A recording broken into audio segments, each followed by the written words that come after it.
Led by the highly anticipated debut of Arch Manning as their actual starting quarterback, after consecutive college football playoff semifinal appearances and a strong 2024 campaign, the Longhorns are poised to take the next step and contend for their first national championship since 2005. With Manning at the helm, head coach Steve Sarkisian and offensive coordinator Kyle Flood have a generational talent to build around, and this season could mark the dawn of a new golden age for Texas football. But before we get into everything, I would really appreciate it if you would drop a like and subscribe. It only takes 5 seconds, plus you can always change your mind. We are on the road to 50,000 subscribers, and with your support, I believe we can get there super fast. Alright, so Arch Manning's arrival as QB1 is of course the centerpiece of this new era. As the nephew of NFL legends Peyton and Eli Manning, Arch brings not only immense talent, but also a level of maturity and football IQ rarely seen in college quarterbacks. In limited action last season, he showcased his potential by completing 67.8% of his passes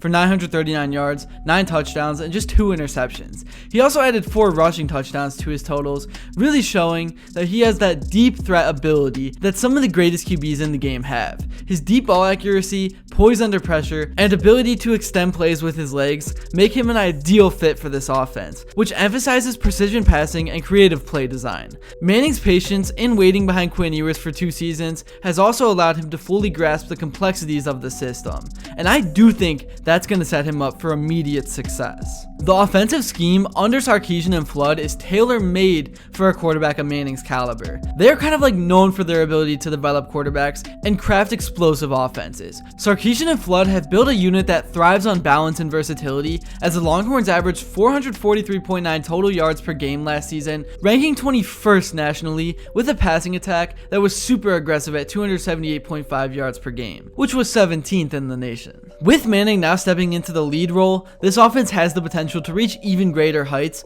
and when I say that, I don't just mean regular season. I think Arch is going to be able to come in and put up 30 points or more on Georgia or in Ohio State in the playoffs, but obviously a lot still has to happen before we even have to worry about that being a possibility. And of course, just to kind of state the obvious, no quarterback can succeed without a strong supporting cast, and Texas will need several players to step up following key departures. The Longhorns lost their top 3 receivers, Matthew Golden, Isaiah Bond, and Jonte Cook, to either the NFL draft or transfer portal. However, rising stars like Ryan Wingo and DeAndre Moore Jr.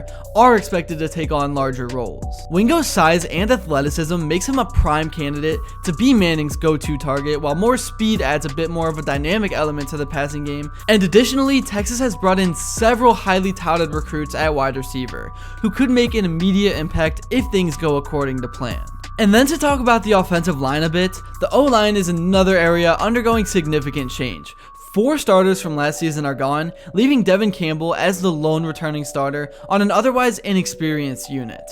While this could be a concern, Kyle Flood specifically has earned a reputation for developing offensive linemen, and the Longhorns have recruited well at this position in recent years. Transfers like Cole Brevard from Purdue provide depth and experience that will be crucial as this group gels, especially over those first few weeks of the season when guys are just trying to figure things out. In the backfield, Texas is retaining Quin Wisner and CJ Baxter at running back, giving them a pretty solid 1-2 punch on paper to complement Manning through both ground production and pass catching out of the backfield. Baxter's explosiveness could be particularly valuable in opening up play action opportunities. And then switching gears to the defensive side of the ball, defensively, Texas faces significant turnover, but remains absolutely loaded with talent. The Longhorns finished last season ranked 3rd nationally in total defense, allowing 277.9 yards per game, and 2nd in passing defense at 166 yards allowed per game. However, they must replace 6 starters from that unit. The defensive line has been bolstered by key transfers such as Hero Kanu from Ohio State and Travis Shaw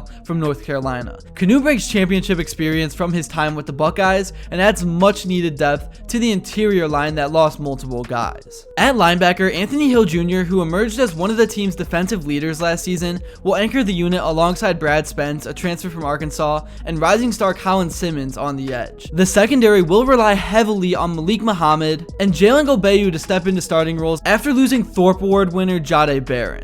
And hopefully I said those names right. I apologize if I butchered them a little bit. One area to me where Texas must improve is turnover margin, because despite their dominance on the defensive side of the ball at times last season, they ranked near the bottom nationally in turnovers forced with 24 total. So generating more takeaways will be critical if they hope to compete with elite offenses like Ohio State in their season opener or Alabama later in SEC play. And yeah, you heard that right. Texas opens the 2025 season with a marquee matchup against the defending national champion Ohio State Buckeyes in Columbus, a game that will serve as an early litmus test for Manning and his teammates. The Longhorns also face tough road games against teams like Florida and Kentucky, while hosting arch-rival Oklahoma in Dallas for their annual Red River Showdown. The stakes really couldn't be higher for Sarkisian in his 5th year at Texas. With back-to-back CFP semifinal appearances under his belt already, but no championships to show for it yet, expectations are sky high in Austin. Fortunately for Sarkisian and Longhorns fans,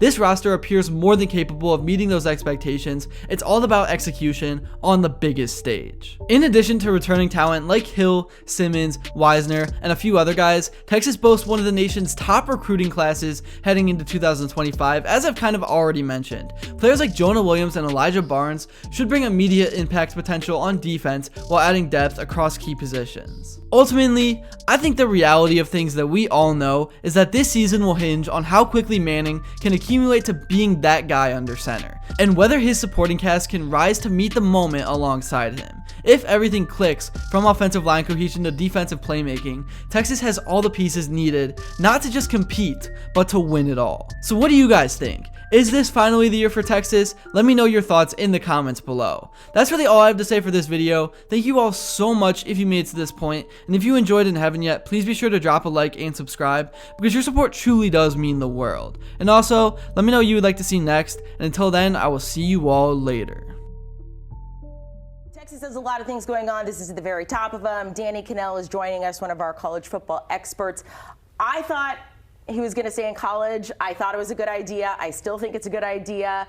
But here he goes, entering the draft. What do you think about that? So Ryan Wilson is a 3rd or 4th round grade on him. That's where I was drafted in the 4th round. And I would have died to go back to college to make more money. Absolutely. He's going to make millions more in college and get a higher draft grade probably. I think so. And I think the suitors that are out there potentially for Quin Ewers are pretty attractive. Places he could go win just as much or potentially more than he did at Texas. And that's from a quarterback who went to back-to-back semifinals with the Texas Longhorns. He is going to have probably the biggest expectations put on him than any player I can remember in the last 20 years of college football, and maybe since his uncles came out with Peyton and Eli, because they had the Manning last name in honor of their dad, Archie Manning. So there was massive expectations on them, but that was before social media. That was before, and those were, programs at Tennessee and Ole Miss were pretty big, but Texas is Texas.